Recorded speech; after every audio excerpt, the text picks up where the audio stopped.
Hey everyone, this is Steve Good, and welcome back to our next episode of The Coin Chat. Yuri, welcome back. How are you? Good morning, Steve. I'm fantastic. Thank you so much for allowing me to come back on again. It's always a pleasure to chat with you.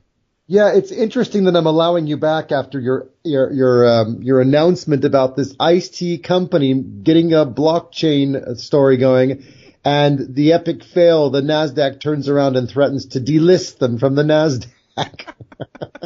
Well, that's it's part of my shtick. I try to bring up bizarre stories, and then and they turn out to be absolutely hilarious. And you're right. So I'll just read the title. The title says Nasdaq wants to boot an iced tea maker off its exchange for allegedly trying to fool investors caught up in the cryptocurrency mania.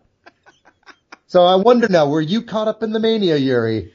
I definitely was not caught up in the mania, other than making fun of it. Although, I mean, hindsight 2020, I wish I would have bought into the mania back in December. Who knew that their stock would have jumped so high and then now has fallen back down to almost the same level it was back in December. And then, of course, I have to follow up with your next story that we've now caught out to be another epic fail. I'm sure you'd like to share with the audience what that one was. It was 50 Cent now says he's not a Bitcoin millionaire, mostly because he was called out in bankruptcy court. So he had had a very large and famous bankruptcy filing back in 2015, and as it turns out, his lawyers were like, whoa, he's not actually a millionaire. So he did accept Bitcoin at the release of his last album. However, according to his lawyers, that was actually converted to US dollars immediately by a third party. So none of that actually happened, and he's one of these guys. Or he really lost his private keys. Exactly, or lost his private keys. Which is what we said last week. So maybe 50 Cent left. 50 Cent, if you're listening on Spotify or Apple Podcasts, please do get in touch and let us know whether you lost your private keys. You can have a private conversation with us. It would be great fun to know what really happened. Exactly. I know he's not going to get in touch because he just won't possibly tell us the truth on this one now. No, well, he's going up against the bankruptcy court, and so they are not too keen on him hiding assets. So he was like, so basically at the end of this, he said that he's not going to deny anything because it favors his brand and his image. So that's why he neither claimed nor denied the Bitcoin thing. So it's like one of those things where he's like, yeah, it's TMZ's fault. It's not my fault that they. He's not claiming or denying it. Does he have a handler as well? He probably does. Oh dear. All right. So yeah, those are my two interesting stories that have now just gotten even more. I'm sorry, but you're still welcome back every week anyway, Yuri, because this show wouldn't be the same without you. Well, thank you. I appreciate that. So, did you try spending any Bitcoin this past week? I have not tried spending any Bitcoin, but I am going to this weekend. But I know you did. So what's that story like? Well, so I have two, interestingly. One is my wife and I went for dinner to a nice Italian restaurant. Actually, it was an Italian restaurant and steakhouse, so it was a bit of both. And when we were going to pay the bill, we had this very nice, I think he was Romanian, a really nice chap, very friendly. And I just said to him, well, actually, let me just play this for you guys and you can just listen in. We did a quick recording of just a part of the conversation. So I'll just play this for you. You're going to love this. So we came to dinner tonight and I said to the man, can we play it? Oops, hang on. Sorry, the answer was, not yet because I don't have a wallet. You got to love that. Save that one. We're going to put that on the podcast. So your ability to do accents is spot on. Yeah, makes. I wish that was me doing that accent, but yeah. So he proceeded to tell us not only does he not have a wallet for the restaurant, but he's actually started to set up a mining rig of some sort with some family members in his home country. And he started telling us about cryptocurrency and educating us as if we knew nothing about it. Hey, he was telling us what we should be buying, and, it was great. It was really, really amusing and entertaining. But he said, well, but in the restaurant, we haven't set up a wallet address, and, we haven't figured out how to do it. But, you're not the first ones, that have said it. And we're like, really? He's like, no, well, people sort of hint at it, but you're the first ones that are direct. But so that was really cool, because actually that was the first kind of acknowledgement from anybody that they actually knew what Bitcoin even was. Yeah. Nice work. Yeah. So that was really cool. So yay, the world is starting to wake up and find out about Bitcoin. So that's really cool. I was really excited about that. That's exciting. All right. What was your second one? We need to replace one of our sofas because, well, we have 2 kids and 3 dogs. And of course, you know how that goes. So we thought maybe we ought to change to something a little bit more durable.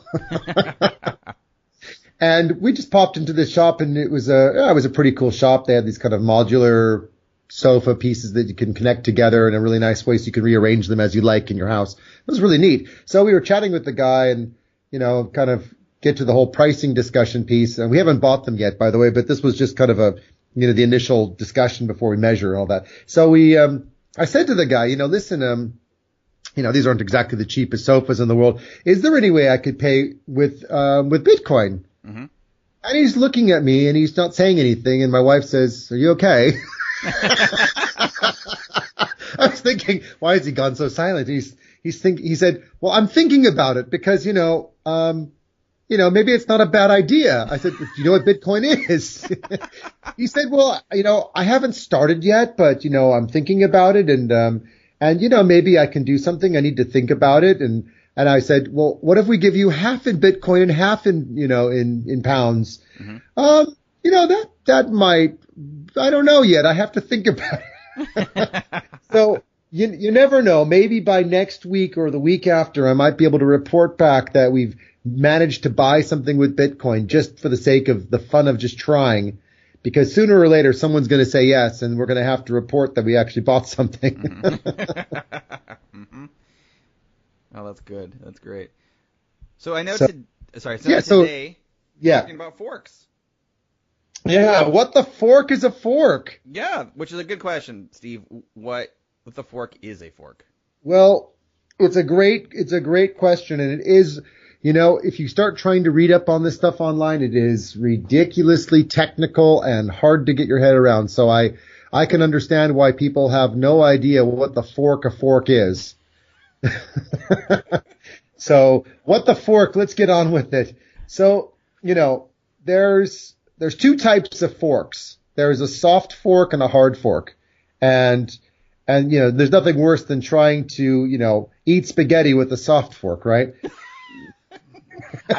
I've tried that before. It is really? Right, quite difficult. Yeah, the melty chocolate ones, maybe. Exactly. It just gets everywhere. No, it's terrible.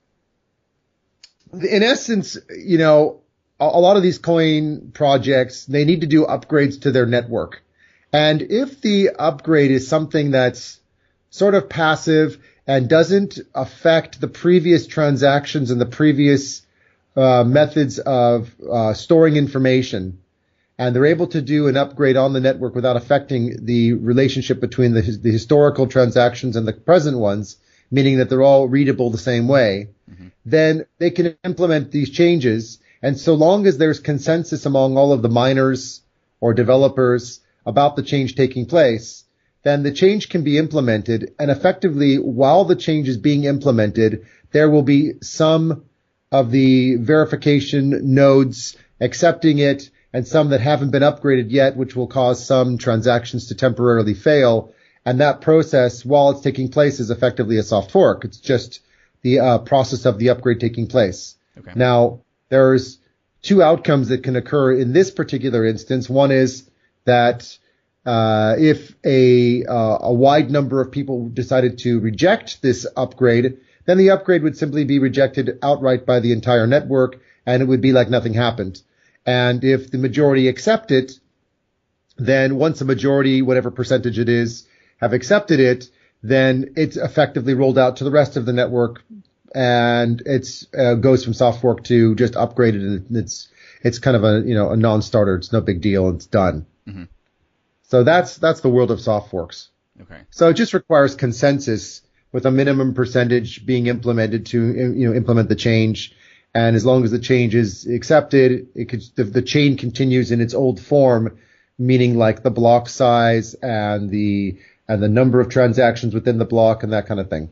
Okay. But if it gets rejected, then of course it just remains as is and nothing else happens. Okay. Do you have any examples off the top of your head of soft forks? No. I thought you did. No, I didn't have any examples of soft forks because there's so many hard forks out there that, I got so focused on thinking about all the hard forks, I didn't actually think of any soft forks. So how about if I let everyone hear about the soft forks next week just to give some examples? Fair enough. I think that's... It's nothing better than showing people that you're not actually prepared for the chat. No, to be fair, I'm sure I'll think of some while we're on the call. But I mean, there are so many hard fork discussions and so many hard forks going on all the time that, as I said, soft forks tend to be kind of non-starters. You don't think much about them after they're done. But unfortunately, hard forks have so many different flavors. Okay. That it's actually a more pertinent and relevant discussion people are talking about much more frequently. So do you know what a hard fork is, Yuri? I don't know. Well, I don't know necessarily what a hard fork is. I know there are a couple of different types of forks, like there's the planned ones, the contentious ones, and I think spin-off coins. Other than that, I'm not sure. So okay. Please go on about hard forks. Yeah, so first of all, hard forks are okay. So the most important thing about a hard fork is there's a permanent change taking place to that network, and it means that the transactions that have been taking place up to a certain point are stored a certain way, but the next set of transactions cannot be stored in exactly the same way because the changes that have to be implemented or the changes that are being implemented are not compatible. Mm-hmm. So that's generally the kind of gist of a hard fork. So some examples would be things like, if there were security vulnerabilities that you might want to implement some form of, prevention of network abuse or vicious or malicious attacks. If there's, a need for increasing the speed of the transactions within the network, sometimes they'll increase the block size, meaning the number of transactions that can be confirmed within a block across the chain. And because you're increasing the block size being bigger than the previous block size, that causes a hard fork because they're not compatible, old and new. And another example would be that if there's an emergency fix required, and I'll give the example in a few minutes, but of saving people when a situation has occurred where an attack has occurred or something malicious has occurred and you want to roll back transactions from the past, then you can effectively roll back and then create a new fork. So I'll go into that in a bit more detail. But does that, as a starting point, make sense? Yes, that makes sense so far. So I did a bit of research on this because, I mean, I was familiar with forks myself, but I never really thought about the fact that there's beneficial hard forks and then there's sort of forks where people just don't agree with each other and just diverge and go different directions. Mm-hmm. And then there's actually hard forks where everyone agrees and it's a hard fork, but it's treated like a soft fork where the project continues on and there's no new coin created. So one major factor of a hard fork, of course, is that generally a hard fork, because it's branching the old chain into a new chain and you've got two separate chains, you'll often end up with two separate coins. Right. But there is one example I found where you can have consensus and actually have no new coin. And then I've got this other group of coins I called the ones that are either for personal gain or technical attempts to improve something, but, with questionable motive. So maybe I'll start with the beneficial one, because I think there's a really, really cool story that, probably many people don't know about, which is really, really cool. So there was a hack that was done on the DAO, which was another coin, and it was a very consensus-driven coin. And that hack resulted in a whole bunch of money being stolen effectively by a hacker on the Ethereum network, because it was it was an Ethereum ERC20 token. Mm-hmm. So what happened was the Ethereum community pretty much unanimously voted in favor of a hard fork in order to roll back transactions that would be to basically roll back transactions that had siphoned off millions of dollars worth of digital currency from the past. And by rolling back the transactions, the hard fork basically allowed DAO token holders to retrieve their funds that had been lost. Wow. And stop the people that had tried to steal it from actually being able to steal it, because they invalidated the previous transactions. Mm-hmm. So that was done, and the DAO people were then paid, in Ether for the stuff they had lost, on a ratio of 1 Ether to 100 DAO. So every 100 DAO you had, you got 1 Ether or some decimal of it. So that is, I'd love to see more of those types of things happening, where you have hacks of various sorts and these things happen. I mean, not that hacks happen very often on the actual networks themselves or on the coins themselves, but I mean, that's a great example of how the world can work in consensus together to actually, for the benefit of others who've lost something. Pretty cool. Yeah, that's very cool. Then, of course, there's some more recent, let's say, contentious forks that have occurred recently. Probably the most famous one that people will know is the split between Bitcoin and Bitcoin Cash. Mm-hmm. And that one was pretty interesting because there was a lot of disagreement amongst the miners around whether or not they wanted to upgrade Bitcoin to a more upgraded version so that they could increase network speed. But the miners at the time were concerned about whether the speeding up of the network, the way that it was being suggested, would end up reducing the amount of transaction fees that they would get per block. And so there was all this debate about, which way they should go. And in the end, when the voting was being done by the miners as to which direction to go, it ended up splitting between Bitcoin and Bitcoin Cash.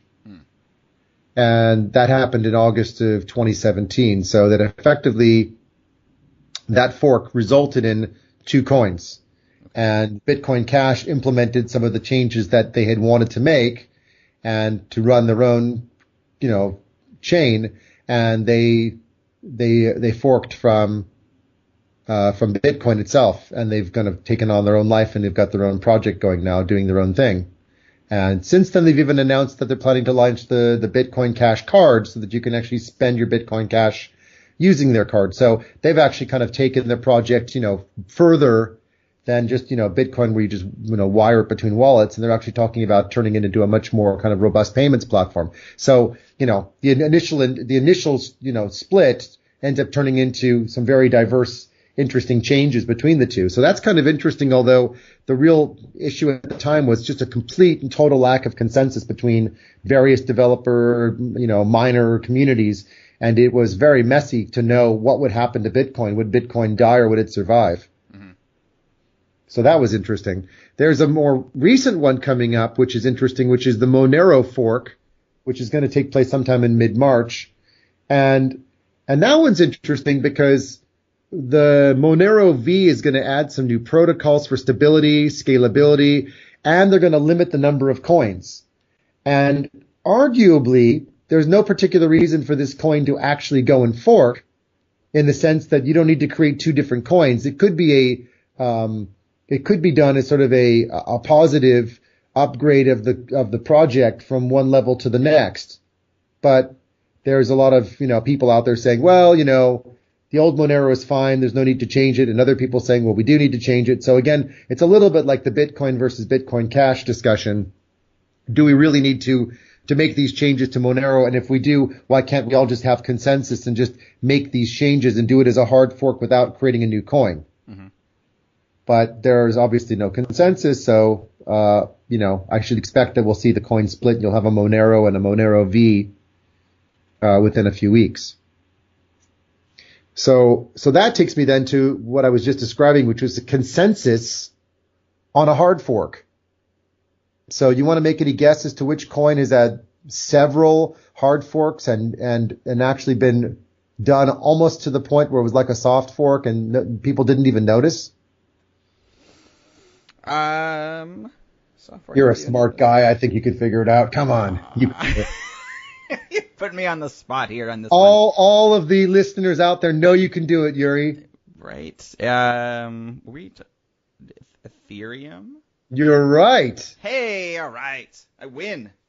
Yeah, so Ethereum's interesting, right? Because there have actually been a total of 4 hard forks on Ethereum, but only one of those resulted in an actual coin split between Ethereum and Ethereum Classic.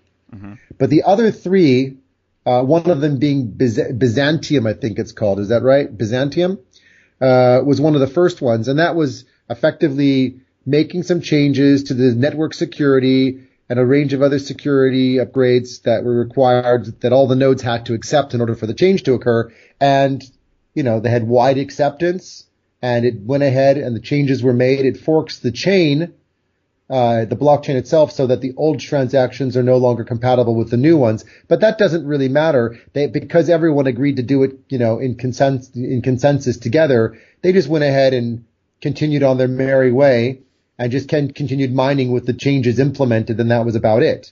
And that's happened 3 times in the past. So Ethereum in particular has a really good track record of being able to do hard fork upgrades that are fairly significant and important upgrades. Mm-hmm. And of course, as people probably know, Ether at times struggles with scalability and speed of performance, number of transactions it can do per second. So there are additional upgrades that are going to occur in the future. And most certainly those will be additional hard forks. So what I would expect is the same as the past, which is people generally want the Ethereum project to continue to work. So there'll be very kind of non-political upgrades that probably won't result in any kind of coin splits. At least I don't expect there to be, but you never know. There's always going to be someone out there who doesn't like it. Yeah. So I have a question for you with that. Do you think there's any correlation between, Ethereum has a very front-facing leader, whereas Bitcoin not so much. Do you think that there is a correlation between that, of like the creator of Ethereum already having a very heavy hand in things versus Bitcoin, where it's not as heavy-handed? It's hard to say because if you look at some of the historical things that have happened in Ethereum, with the Ethereum community having consensus to fork the coin in order to save their users within their environment or to do these upgrades, it may well be because people are rallying around a single individual, or set of individuals, but it might just be the community itself, because there is a strong community of people that are not driven by the mining community and just making money. Okay. Whereas one of the things I see with Bitcoin is that although there is no specific leader, there are communities that are working together. But I see more of a divide between the developer and the mining communities, in particular because miners are trying to protect their interests around finance and money, and the developers are trying to improve the network for the sake of speed and transaction and scalability. And those two don't always see eye to eye, whereas in the Ethereum community, I think people kind of see both as imperative, but I see the developer community as a stronger community, and the Ethereum mining is probably more distributed, whereas you see a lot of Bitcoin is being mined in China with these big, huge mining pools with, thousands of ASIC devices sitting there. And, that might be a factor too. It's just the power of the miners within the Bitcoin network versus the more, I suppose, distributed, global, consensus-driven community of Ethereum. It might just be different communities as well. It's really hard to say. Mm-hmm.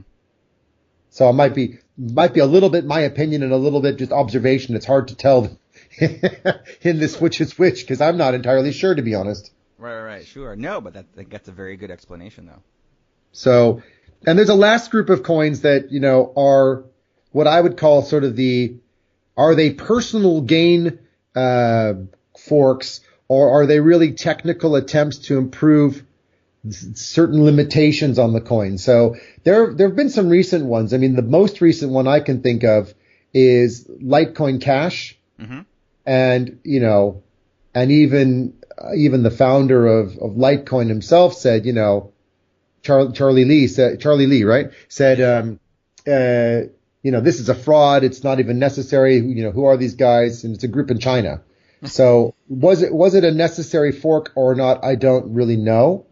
And so it's always a question, is some of these forks that are like, are they personal gain or are they actually doing something that's really valuable and important to the world? The other examples I can think of off the top of my head are Bitcoin Gold, which you may as well call it Bitcoin GPU instead of gold, because really the only reason they changed it was to move it from an ASIC to a GPU so that it was more easy for the global community to mine. But is that really a reason to rename Bitcoin? And I mean, is that real? What's the real benefit and value to us as users of transacting money? Bitcoin Diamond, honestly, no idea. And then Bitcoin Unlimited. Okay, fine. Great name. For some technical implementations that I don't think anybody really cares about except for maybe the techies. But look, we're talking about a global user community of people that need a platform. Why do we need another one? And then Bitcoin Classic, to shift consensus from the miners to the users, because they didn't like that the miners had so much voting power in Bitcoin. They said, let's just give the users more voting power. Oh, yippee yay. That's really going to make a big difference. And like that coin's done so well. So how many versions of Bitcoin? Oh yeah. And then of course you've got the latest Bitcoin, craze going on, which is actually not a Bitcoin fork, but it's the most odd one I've seen, which is really interesting in some respects, called Bitcoin Private, which is actually a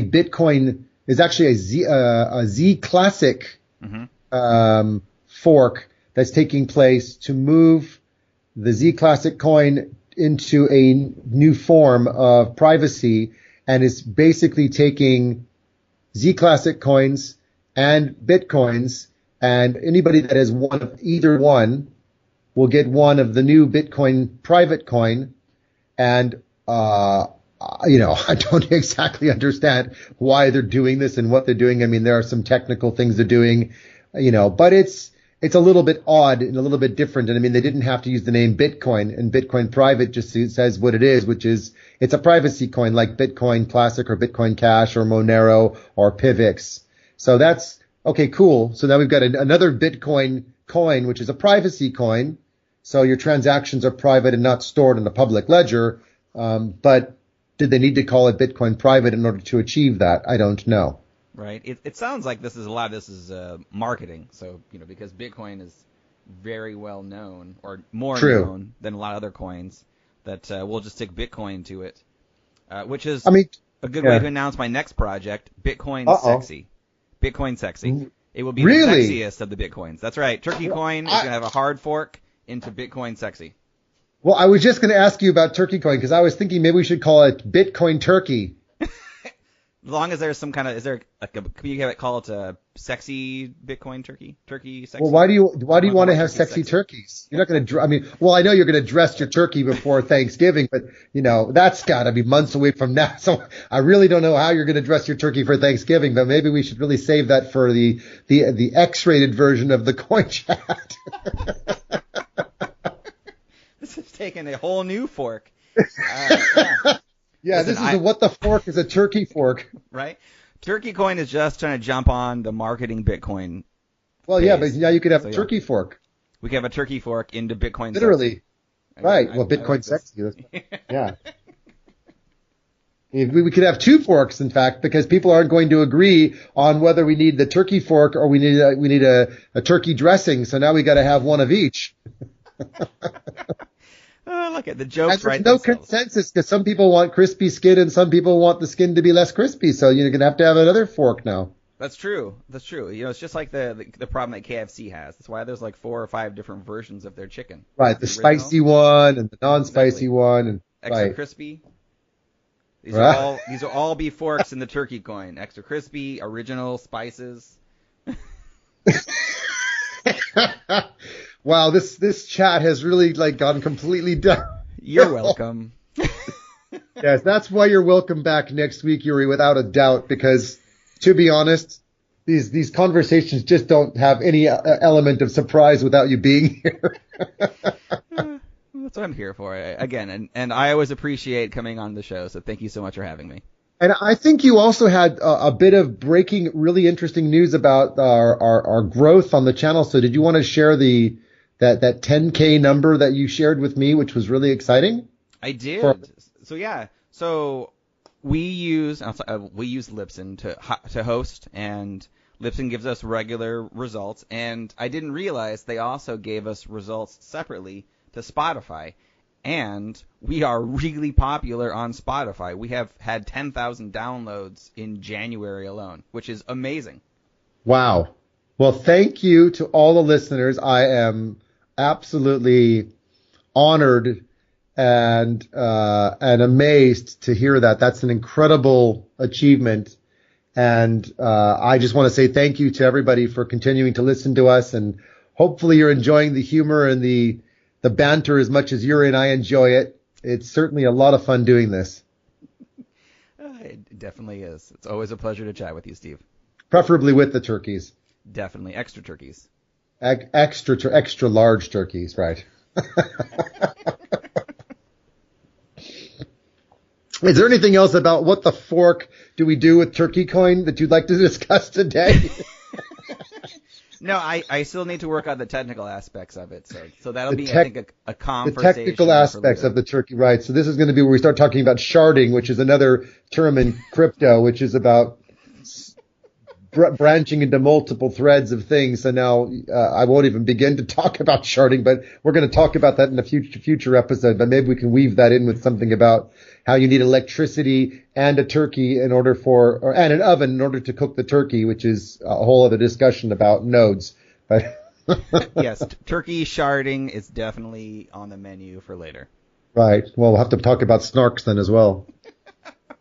I love this. This is absolutely amazing. Snarks and sharding, all the things are awesome. Yeah, we'll have to get that into another conversation. We'll bring a technical expert in for one of those discussions because it's really, really interesting stuff, but it's really requires some expertise to help break it down for us. So you and I can probably sit there and interview someone else. So we'll look into bringing some people in to get into some of these more technical things and make them simple and understandable for the rest of us who are not quite there. That sounds awesome. Thank you. I didn't mean intellectually, by the way. I'm sure intellectually you can handle it. I'm sure you can, Yuri. For all the listeners, believe me, too. It's debatable. Yeah. Sexy coin, whatever. Anyway.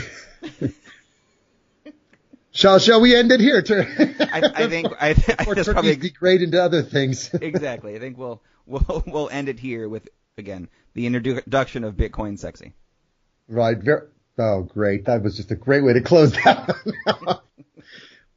Well, thank you, Yuri, for once again your unwavering participation. Stay tuned next week for another exciting episode of the Coin Chat. To the moon. Until next week.